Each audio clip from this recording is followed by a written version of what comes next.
Hi. So as part of Silver Speeder program, we'll be looking at 3 topics today. 1 topic for mains discussion and 2 for prelims. So as part of mains discussion, we'll be starting with the concept of mob lynching. Then 2 snippets, 2 prelim snippets, both the schemes associated with the Ministry of Human Resource and Development, Unnat Bharat Abhiyan and Study in India program. First, we'll be starting with the concept of mob lynching. The actual reason why it was in news is because of a mob lynching incident at Alwar in Rajasthan.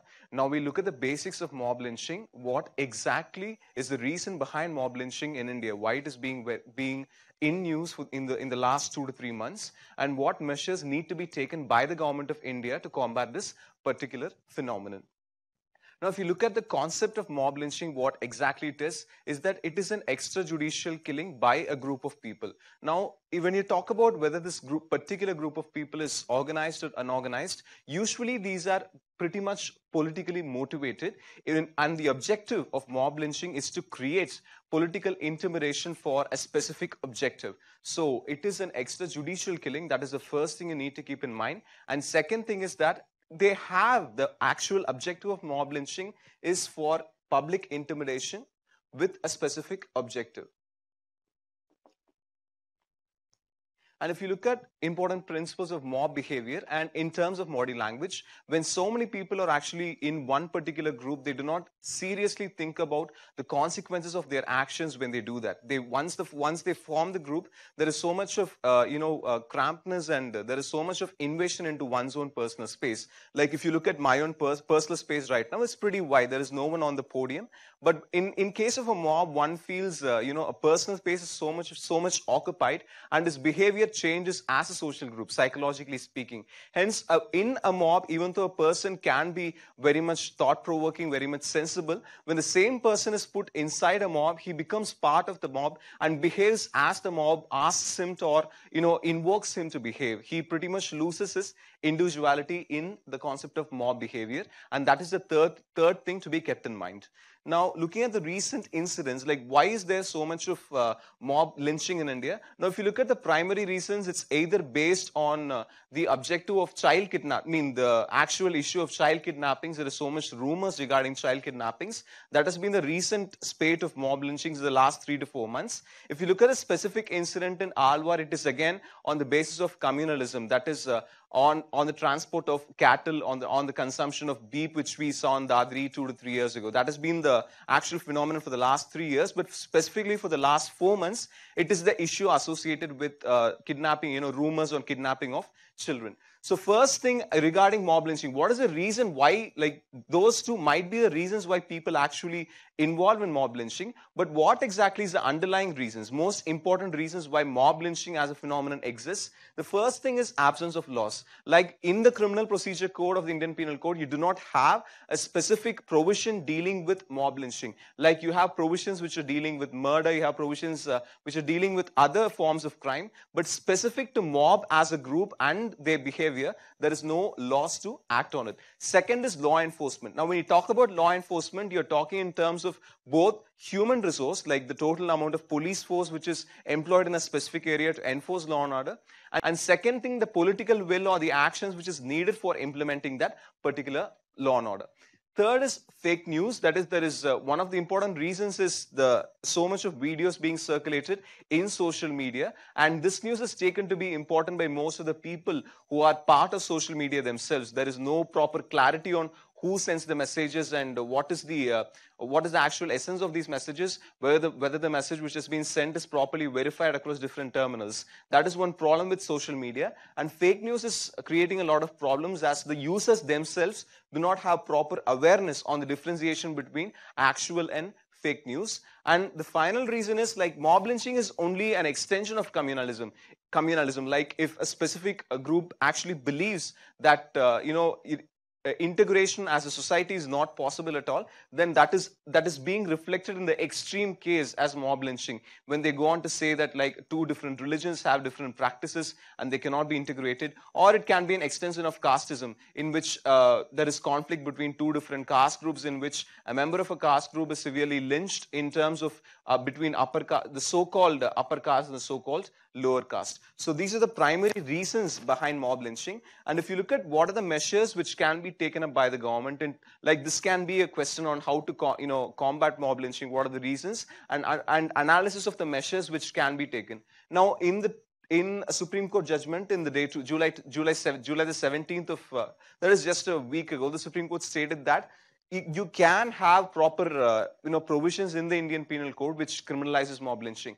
Now it does raise a few important questions as such, like what will be the type of model laws which will be propounded by the center? Like, as law and order is a state subject, should it be should the model laws be designed by the center, or each state adopt a specific model law which is convenient to that particular state?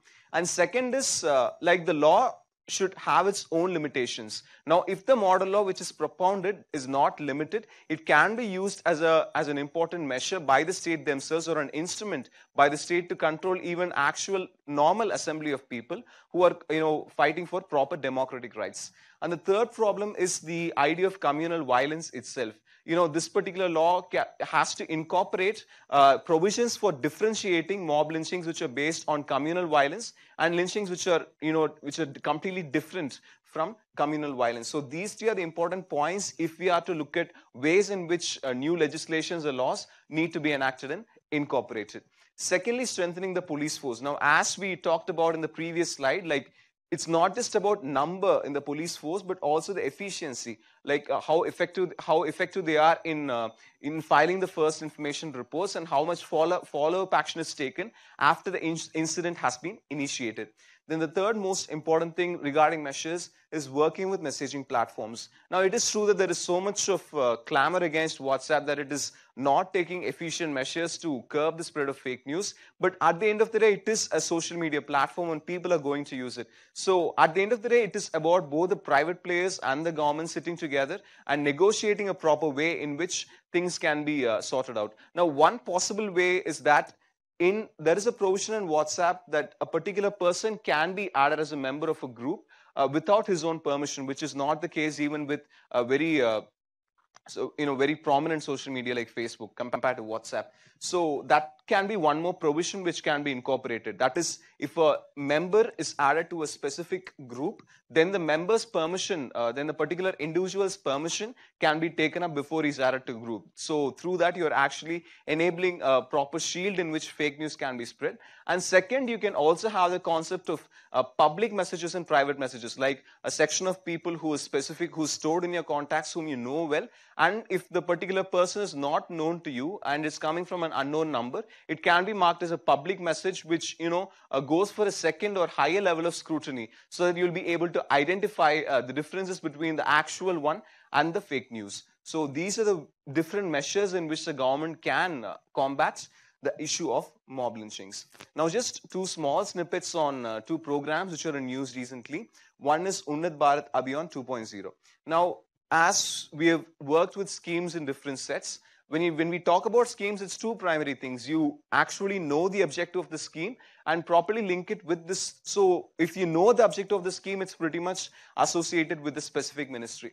Now, the objective of the scheme is to link higher educational institutions with at least 5 villages. And it's pretty much straightforward why we are doing this. It's that we want to transfer proper science and technological improvements and proper guidance from the higher educational institutions to those villages, which can be incentivized and promoted in a lot of ways. Because right now we have a significant, close to 67% of the population residing in rural areas, and with the provisions of, or with the actual missions of providing urban amenities in rural areas, it becomes important to make the rural economy more vibrant, and hence not just agricultural sector but allied sectors associated with the rural areas needs to be improved. And for that, expertise and domain knowledge from higher educational institutions is very much important. So that is where the Ministry of HRD comes in, where it is prominently placed, which can definitely enable the transformation of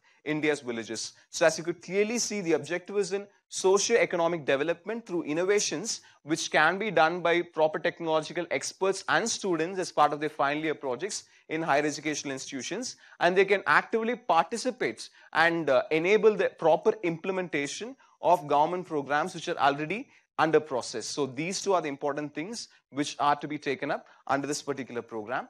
Then one more scheme which we are to look at is Study in India program.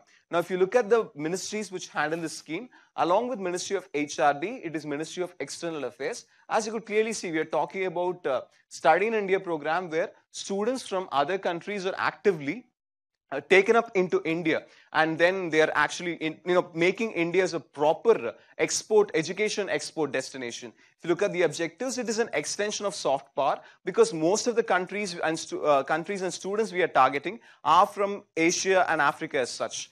And secondly, it is for boosting the number of students. Like right now, India is not considered as a very important global education destination because of the restricted number of students or the foreign nationals who study in India. For boosting that number is also one of the important objective of this specific program. And finally, improving our global education exports. Like there are even numerics for that. Right now, it is less than 1%. We are planning to take it up to 2% as part of global education exports. So these three are the main objectives of the program. And similar to Unnat Bharat Abhiyan 2.0, this is pretty much placed under Ministry of Human Resource and Development. And of course, the Ministry of External Affairs is involved since it is associated with foreign nationals. So that's it for Civispedia today. We've seen 3 topics. Thanks for your time. Thank you.